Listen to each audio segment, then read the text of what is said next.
नमस्कार। डर के बारे में लोगों के मन में हमेशा नकारात्मक विचार ही रहते हैं। अधिकतर लोग सोचते हैं कि डर एक निगेटिव फीलिंग है जो हमें असफलता की ओर ले जाता है, लेकिन बहुत कम लोग ही जानते हैं कि डर को मोटिवेशनल फ्यूल के रूप में भी प्रयोग किया जा सकता है। डर या भय को नकारात्मक रूप में लेना शायद अधिकतर लोगों को सही लगता है, इसलिए ऐसे लोग अपने मन में आए डर को भगाने के नए नए तरीके खोजते रहते हैं। अब यहाँ प्रश्न यह आता है कि क्या डर को हमेशा के लिए मन से मिटाया जा सकता है? क्या ऐसा हो सकता है कि डर का अनुभव हमारे मन में कभी ना आए?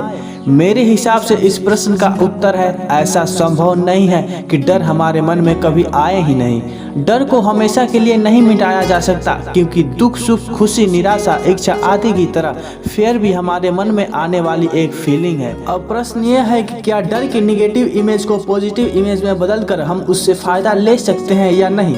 दोस्तों, इस प्रश्न का उत्तर है हाँ। हम सभी लोग डर को अपनी लाइफ में मोटिवेशनल फ्यूल के रूप में प्रयोग कर सकते हैं। जब फेयर को हम मोटिवेशनल फ्यूल में बदल सकेंगे तो डर से अब डरने की कोई ज़रूरत नहीं होगी। तो दोस्तों, आज से मैं आपको बताऊंगा कि किस प्रकार डर को प्रेरणात्मक ईंधन के रूप में बदलकर उसे सफलता पाने के लिए प्रयोग किया जा सकता है। इस वीडियो में आप डर से प्रेरणा लेने के 3 तरीके के बारे में जानेंगे। कृपया इन सभी तरीकों को बहुत ध्यान से सुनिए, क्योंकि डर से भी प्रेरणा लेकर आप उससे उत्पन्न होने वाली ऊर्जा को सफलता प्राप्त करने के लिए प्रयोग कर सकते हैं। तो आइए जानते हैं कि डर को सफल होने के लिए कैसे प्रयोग किया जाए। नंबर 1, डर को सकारात्मक दबाव में बदलकर उससे फायदा लिया जा सकता है। डर को पॉजिटिव प्रेशर में बदलना बहुत आसान होता है और इससे मिलने वाला रिजल्ट भी पॉजिटिव ही होता है। मान लीजिए आप क्लास 12 के स्टूडेंट हैं और चाहते हैं कि आप अपने स्कूल के टॉपर बने। अब एक बात जो सच है कि आपको अपने इस गोल को पूरा करने के लिए बहुत मेहनत तो करनी ही होगी, लेकिन यदि आपके अंदर कोई ऐसा डर बैठ जाए जो आपको टॉपर बनने के लिए लगातार मोटिवेट करता रहे तो कैसा रहेगा? जी हाँ, बहुत अच्छा रहेगा। इसके लिए आप अपने सभी दोस्तों, रिश्तेदारों और जान पहचान वालों से पहले से ही कह दीजिए कि आप अपने स्कूल के टॉपर जरूर बनेंगे। साथ ही आप फेसबुक और व्हाट्सएप पर भी यही स्टेटस डाल दीजिए। ऐसा करने से आपके ऊपर पॉजिटिव प्रेशर कार्य करने लगेगा। आप यह सोचकर एग्जाम की तैयारी करेंगे कि लोगों से कह दिया है तो तैयारी तो करनी ही होगी, वरना लोग क्या कहेंगे। यकीन मानिए, लोग क्या कहेंगे का डर आपके अंदर जो पॉजिटिव प्रेशर बनाएगा वो आपको टॉपर जरूर बना देगा। इस तरह आप फियर को मोटिवेशनल फ्यूल की तरह यूज कर सकते हैं। नंबर 2, डर को टीचर मानकर उससे फायदा लिया जा सकता है।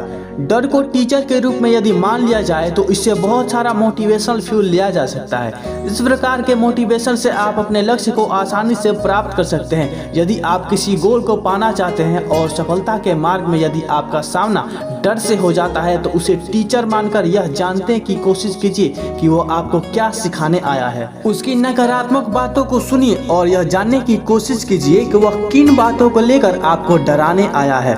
उन बातों को नोट कीजिए। ऐसा करने से आपको वह सभी बातें पता चल जाएगी जिसकी वजह से डर आपके सामने खड़ा है। अब आप उन बातों अर्थात समस्याओं का समाधान कर लीजिए। ऐसा करने से आपके रियल प्रॉब्लम्स का सॉल्यूशन भी हो जाएगा और डर भी भाग जाएगा। उदाहरण के लिए आप अपने डर से यह बातें सीख सकते हैं। यदि आप कोई बिजनेस करना चाहते हैं, इसके लिए अपने कार्य भी शुरू कर दिया है। अब आपको यह डर लगने लगा है कि काम तो बहुत ज़्यादा है, इसे मैं अकेला समय पर कैसे पूरा कर पाऊंगा। यहाँ आप अपने डर से सीख लीजिए कि डर कह रहा है कि तुम अकेले यह काम पूरा नहीं कर सकते। इसके लिए आपको एक टीम बनानी होगी। अब समाधान यह है कि आप एक टीम बनाकर काम करें।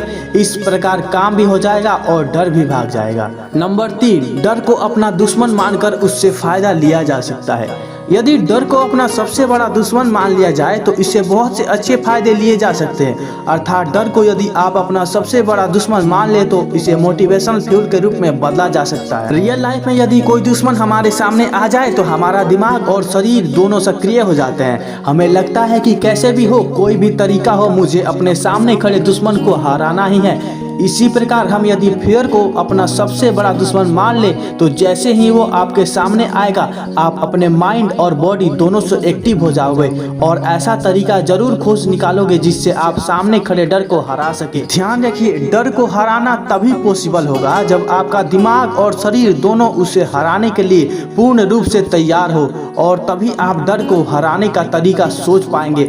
और यह तभी हो पाएगा जब आप डर को अपना सबसे बड़ा दुश्मन मान लें। जब डर का नाम का दुश्मन आपसे हार जाएगा तो आप बेफिक्र होकर अपनी मंजिल की ओर आगे बढ़ सकते हैं और सफलता प्राप्त कर सकते हैं। दोस्तों, यह इंस्पिरेशनल वीडियो आपको कैसी लगी नीचे कमेंट करके जरूर बताएं और अगर वीडियो अच्छी लगी हो तो वीडियो को लाइक करें और चैनल को सब्सक्राइब करें। धन्यवाद।